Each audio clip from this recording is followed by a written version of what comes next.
Hey, FPL managers, welcome back to another episode of Big Points Theory. Suj, it's been a while. It's been like 10 months the way this game week is feeling. They should rather, instead of calling it a winter break, they should call it the longest game week ever. It's Yeah. not even over yet. Yeah, no, for sure, man. Yeah, but seriously, a lot has happened in that long while. Liverpool moved closer to the title. Man City have been banned from the Champions League for 2 seasons. What's up with that? But the real, most astonishing news of this whole game week so far: United and Arsenal won a game. Yeah. But anyway, I'm Poise Master Earth and I'm joined by High Score Suj. And Suj, what's your impressions of the winter break on the FPL so far? Look, to be very honest with you, if you're going to look back in about a year's time and just look at the weekend as a score, like as scores as such, there's nothing really that differentiates it from any other week. So I don't know if the benefits of the break would come further on in or Yeah. what could happen. It's like it wasn't much of a change to me. Yes, there was less. It actually looked like the Liverpool game was a bit more tougher for them than usual. So maybe that affected them in that way. Look, I mean, clearly the Premier League haven't worked it out themselves yet because, I mean, the Man City game also had to be suspended. Remember in our last game week, we mentioned that City would be playing first and that would be like a good reason to pick a captain from there. Yes. How did that change? Very well. But speaking of Man City, they're banned in the Champions League. So according to Goal.com, what they've essentially said is that the CFCP have found Man City guilty of deliberately inflating the financial value of a sponsorship deal, which would allow them to spend more money in the window for financial fair play. That's a whole lot of jargon to me. I think it's nonsense. What do you think? Like, is it gonna affect things? Well, look, just on the face of it, the ban itself, it's quite interesting because it opens up a whole new fight for fifth place, to get into Champions League. But Yes. personally, I think this will be taken. Be taken another step to the court of arbitration, then they'll appeal and appeal, and who knows where this thing will end. I think what will basically happen here is the Saudi owners of Man City will probably just buy the league and buy FIFA and just get over with it. Yeah, yeah, fair enough. But if I'm thinking about it, what you just said was interesting there about the fight for fifth place now. I mean, Such, there's one, two, three, four, five, six, 7 teams now that can Yeah. fight for this Champions League spot. I mean, including the likes of Burnley and Arsenal and Everton, a surprise package in the last couple of weeks. And I'm less surprised by Wolves, but of course also Sheffield United. Imagine them in the Champions League. Wow, that would be fantastic. Yeah. But let's move on to what people are really here for, which is the captain picks for the week. So we're going to start with our form picks, right? So here we've got a little unusual here. We've got the whole Liverpool defense team. And then we've got Calvert-Lewin, who I'm starting to like, and Son as well. I've got some news on him. But let's start with the Liverpool defense. I mean, I myself got 2 Liverpool defenders. And, with Liverpool being so close to the title now, I think City basically can get a maximum of about 90 points this season, right? And Liverpool, if they win the next 5, they go past 90. So they could very well, when they face 4 games from now, when they face Everton, they could be winning the title at Everton's grounds. Okay. Yeah. Wow. So I mean, Okay, for me, then, I think they're gonna want every clean sheet possible until then. well, if the fourth game is Everton and they're going to win it there, and their next 3 opponents are West Ham and what was it? Well, anyway, it's like 3 of the bottom teams. So I think definitely they're going to secure the title in that time by keeping clean sheets. I mean, they got 3 clean sheets in the last 4. The reason why I put them on here is this particular game week, had you had 2 defenders or even 3, you would have got more points in some people's midfield. So I remember mentioning also to you that after the double game week, it would be wise to invest in this defense. Yes. And it's going to pay out. So any 2 or 3 of those 4, yeah, just have some points till the end of the season. Yeah, for sure. Look, tonight, of course, they are playing. Today is the 18th of Feb. They're playing Atletico away in the Champions League. So I don't see them struggling too much necessarily in that game.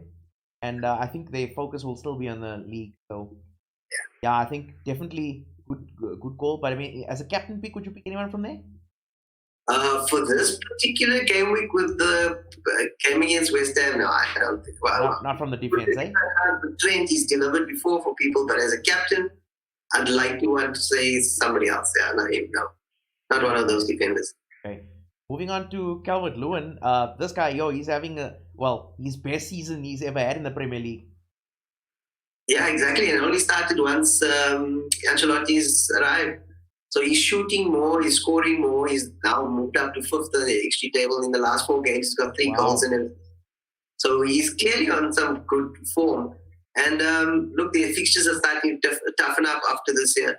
But I mean, this new manager bounce that's going on with him and Ancelotti, I don't know when it'll end. But until then, he's cheap and he's getting points. So he's another Ings in the making, and why not? Yeah, no record against Arsenal, does he? No. Yeah. But I see there's some interesting stats about him. Apparently, so Calvert-Lewin's 11 Premier League goals this season are the most by an English player for Everton in a single season since Andrew Johnson. My word, that's really pulling back the years, young. That was 2006 or 2007. That guy. Wow. And at the same time, another guy in the Everton team I'd like to just pick out quickly, Charlison. His form is also starting to pick up again. I've seen the highlights, and he's definitely passing the smell test again. Yeah, Ancelotti is clearly having like a strong effect on him. They've won 3 of their last 5, and they haven't lost the other 2 draws. There's just one slight problem why I would never pick this guy for captain. Remember, these are the form picks, right? So obviously he's on the form table, but Arsenal away, Man United at home, Chelsea away, Liverpool at home. No, that's a strong not pick for me. Yeah. That you could take a chance on instead of him. Yeah. So moving on to our last pick there, which is Son. Son was looking good, but we got some bad news. Looks like he's got an arm fracture. But before we go to that, let's just talk about what was his stats that made him put him on the form list in the first place. Yeah, look, to be honest with you, I would have rattled it all off, but now he's not going to be there. So what I would like to do is actually give you a replacement for him. And the person, I only heard this news today, so the person I was thinking of would be Ings. He's clearly on form. He would be a maverick captain this week for you if you are chasing something in your mini league. And I'm not sure, I think they're going on a very good run of fixtures as well. So I'd rather skip these Sun stats and give you Ings in his place. Okay, I'll go with that. Then let's move to our usual suspects here. No real surprises. I mean, Salah, Mane, and Aguero. So yeah, Salah. I mean, lots of people picked him. I think maybe what was it, like 200,000? Oh no, 2 million. 2 million managers put Salah as captain this week. Yeah. 2 million disappointments. Well, look, you don't blame them because Mane was out injured, and they had a good fixture. So, but the next fixture also against West Ham is a very good one. He's got 5 goals and 2 assists against West Ham, and he's second on the XG table after Aguero. So, like we said earlier, they'll want to close up this title. Yeah, I'm gonna think that they'll want to close it off in style. The next 4, 2-0, 2-0, 3-0, and Salah will be at the middle of that. But with Mane back, he could also rival that. But I think Salah is really going to go for that. He's going to finish top points scoring in FPL this season. That's what leave over Mane. Yeah, no, for sure. His underlying stats, I mean, I can see like a total 85 shots, 69 shots inside the penalty area, 39 shots on target. That's more than I think anybody else in the whole of the Premier League, right? Yeah. Look, even his average number of shots inside the penalty area has gone up from 2.5 to 3.1 this season. Now, that's faster than what it was last season and the season before. And those 2, he topped the league. What is he going to do this time? I can see why over 2 million people brought him in and why they captained him also. Unfortunately, he gave us a nice big fat 3.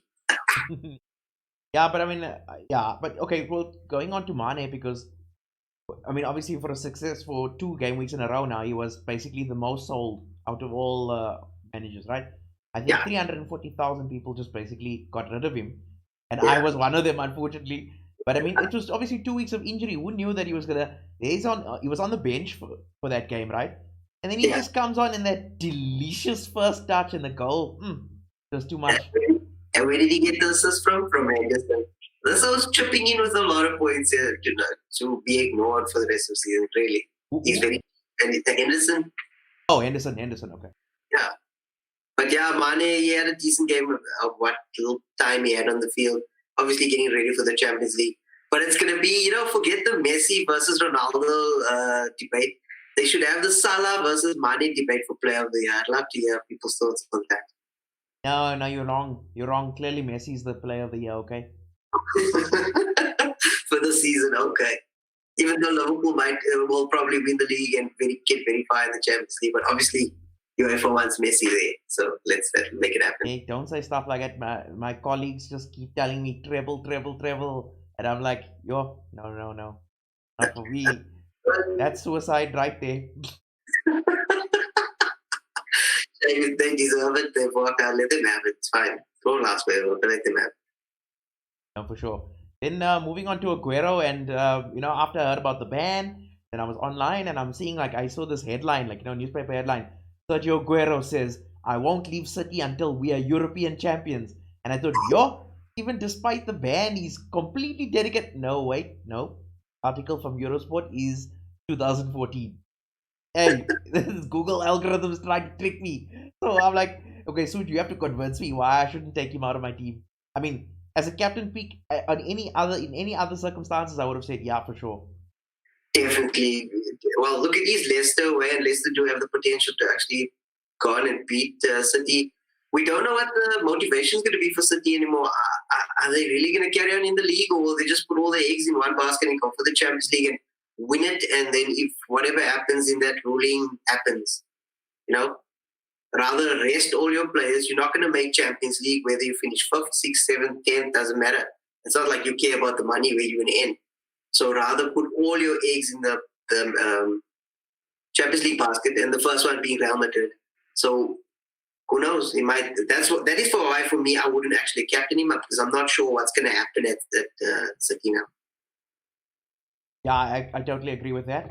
And obviously, another piece of news for City is, okay, we know they're playing Real Madrid, they're playing Leicester, they play West Ham now tomorrow. So they're playing West Ham, they play Leicester, then they play Real Madrid. They were supposed to play Arsenal after the Real Madrid game, but it looks like that's going to be postponed. So basically, City and Arsenal assets will be missing game week 28 TBD. So we're not sure with that as well. So that's yet another reason why maybe would hold off on picking Aguero for captain this week. So your pick, switch out of these? Salah, yeah. Seems an obvious one. Okay. Yeah, but let's see what happens in the Champions League game first. Yeah, for sure. You won't break a leg or anything like that, or fracture an arm, at the last minute. You never know. Yeah. But anyway, so it doesn't cost us to play for Atletico. You never know. Ooh, I forgot about Costa. Well, anyway, that's it for this week. If you guys out there like what we're doing here, make sure to like the video. And if you're new to the channel, make sure to subscribe and click on the notification bell so you don't miss a show, especially with these disjointed weeks. But hopefully that will be at an end for a little while. Otherwise, Suj, good luck with the points and catch you next week. Cheers, man.